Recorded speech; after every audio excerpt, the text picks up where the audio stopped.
Hello, this is a quick review of the Samsung 28-inch IPS monitor U28R550U. This review will be made without any editing. It was not one of those professional reviews. Anything that I forget to say, I will put in the description. And this review is intended to help the others who are interested in this monitor but don't find any reviews at all on the internet because it's quite new.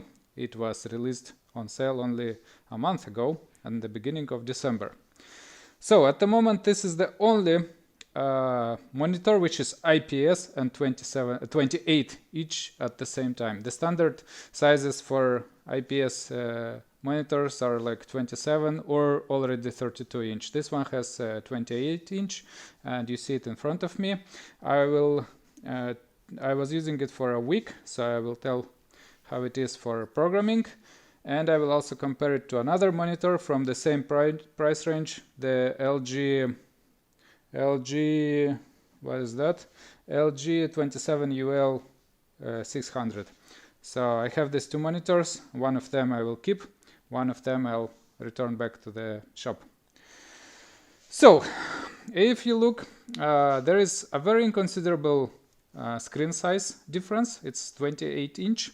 It is 4K, and the LG has a little bit lower stand, so it looks much lower. But in fact, if I put them at the same height, it is like 2 centimeters diagonal difference, and the vertical is like half a centimeter, like very unnoticeable. Well, when reading text, it is slightly noticeable, very slightly. Both of them are showing nice colors. In general, the 4K, if you are a programmer, is a way to go. Like, there are many debates on the internet about whether it is like the QHD 144 or 165 hertz refresh rate versus 60 hertz of 4K.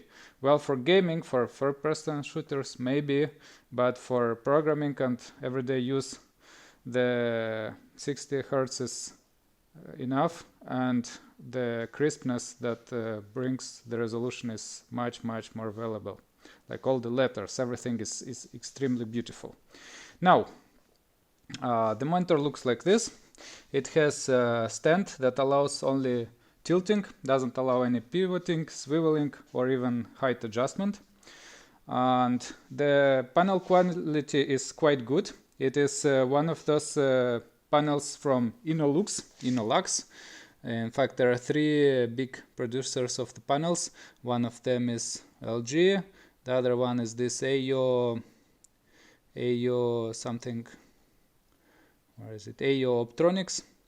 So this one is made by the Innolux. And there we go. There is our monitor here.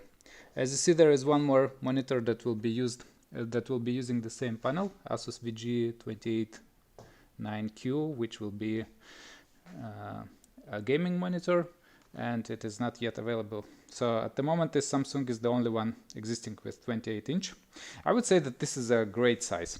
27 is already a perfect size for the 4K monitor. I've tried 32 inch, and even though it is bigger and allows you to put the scaling not to 150% but to 125 with the same comfort, but at the same time you start to see pixels. So you either put 150% scaling and just sit at the slight distance from the monitor, or you put 125% scaling and then you start to see pixels. The great thing about the 27 inch is that you don't see pixels. You have to sit extremely close, unnaturally close, to see any pixels. That's why the image and everything, the text and everything on this monitor is super crisp, super nice. I really like it. So I would go for 27. 28 is a good addition. It is a little bit larger. I would say comfortably larger, but it doesn't have the disadvantages of the 32. So I like this monitor, and most probably I will keep the Samsung one. Regarding the controls, it doesn't have any software that for controlling the screen. It has only this joystick at the bottom.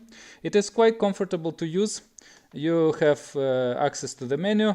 The menu is quite small. You don't have too many options to set here. You have all this brightness and stuff, sharpness, magic upscales. You can also turn on HDR. It has the HDR support, so you can turn on the HDR. It also has the FreeSync, which is, even though it is FreeSync, it is also possible to use it with NVIDIA card, so you can enable G-Sync on this both monitors. It is from 41 to 60 Hertz, I think, difference of the FreeSync, and it also has this HDR thingy here somewhere. Don't remember where it was. Maybe I turned it off, but it was here. Anyway, it also, both of them have the HDR. Both of them have the color gamut of 99% sRGB, and the Samsung one has this 300 candelas brightness, and the LG has maximum brightness, and the LG can be clocked up to 400. However, when trying to turn on the highest brightness, I would say that Samsung seemed brighter for some reason.